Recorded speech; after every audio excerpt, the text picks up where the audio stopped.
Hi guys, Courtney here from Made with another tutorial for you today.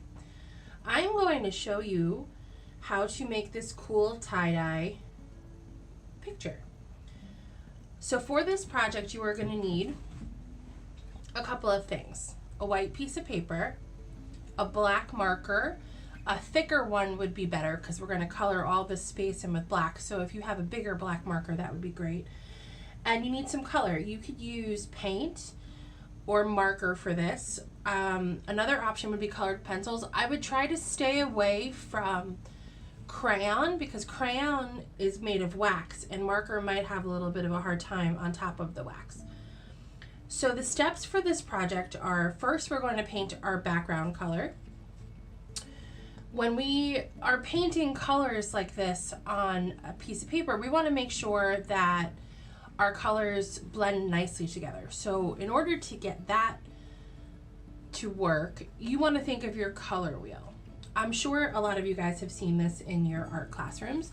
A color wheel shows you which colors can be placed next to each other to blend nicely. So if you look here, I have a red.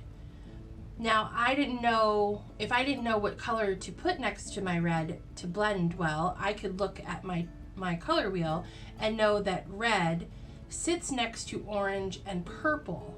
So if I use those two colors, one of those two colors next to it, it'll blend nicely. If I were to put a green next to my red, I might get some brown colors in the middle because red and green are complementary colors. They're opposite colors on the color wheel. And when you blend two complementary or opposite colors, you'll get a brownish neutrally color, maybe a brownish gray color. So when you're putting your colors next to each other, especially if you're using paint, if you're using marker, you can be careful not to blend. But if you're using paint and you want to put the colors overlapping, make sure to use colors that are next to each other. So green works well with yellow or blue. So if you see here, I have blue and green and yellow in this section, and then I was able to go back to the orange and the red because if I'm on yellow, orange is this way and it's next to it, so it can blend nicely with that. So the first thing that we're going to do is paint our background color. So my paints have a little bit of water on them. They're awake. They're ready to go. I'll show you the first couple of colors and then I'll fast forward through it so we could get going. So I'm going to start with my red in the corner. Now, I would suggest using thicker paper than computer paper if you have it. If you only have computer paper, maybe try doing this project with markers. So I'm going to start by putting my red down, and I'm going to make sure I have a lot of paint on my brush because I want it to be a nice bright color. So now I'm going to start to introduce my other color. So I'm going to rinse my brush. I'm going to tap it off on a paper towel because we don't want the water to be dripping off. And then I'm going to use the water that's already on the paint. And I'm going to put that color down and I'm going to overlap into the red a little bit so my colors will blend. So I'm going to bring this down to maybe here. And now I want some yellow. So I'm going to rinse my brush again. I'm going to tap it on my paper towel.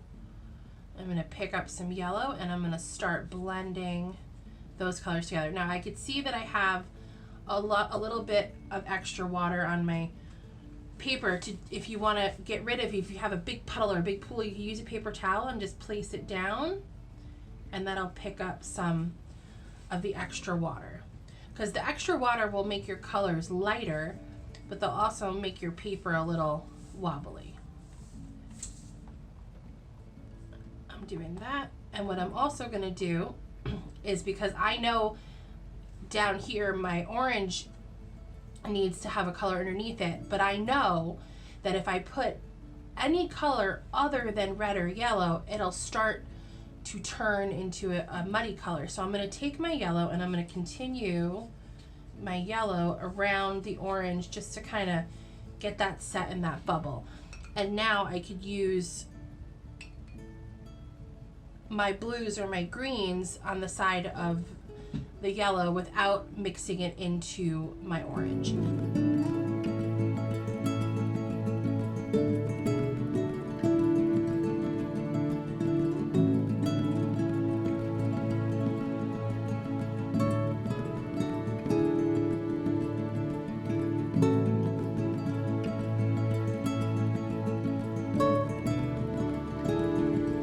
Okay, so my paint is on and I've let it dry. So let's talk about design. Like I said, you do not have to do the hearts. If you want to do your name, you could even do block letters and do your name. You could do circles of different sizes or squares, whatever you like. But like I said, for this, I'm going to show you hearts.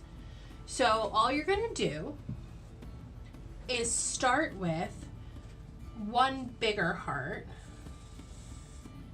anywhere on the page. They don't have to be perfect.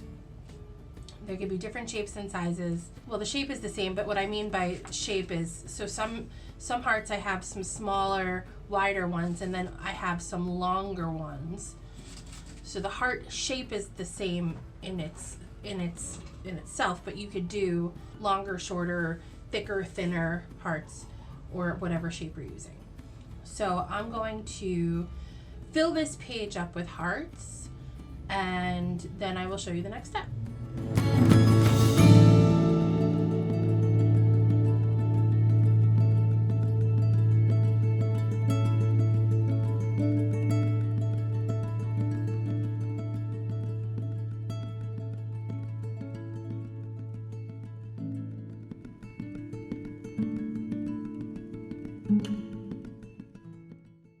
I have all my shapes down, and it was fun being able to try to fit different hearts in different spaces by using longer lines or wider lines. I quite enjoy that. So the next thing is to just take your black marker and color around all the hearts. And if you make a mistake and draw a line into your heart, you could just make your heart a little bit smaller. It's not a big deal at all. So I'm just going around my heart all the way around. If you're using a Sharpie, you might want to put a piece of paper, or towel, or another piece of white paper underneath here so you don't get black marker on your table in case you go off the edge.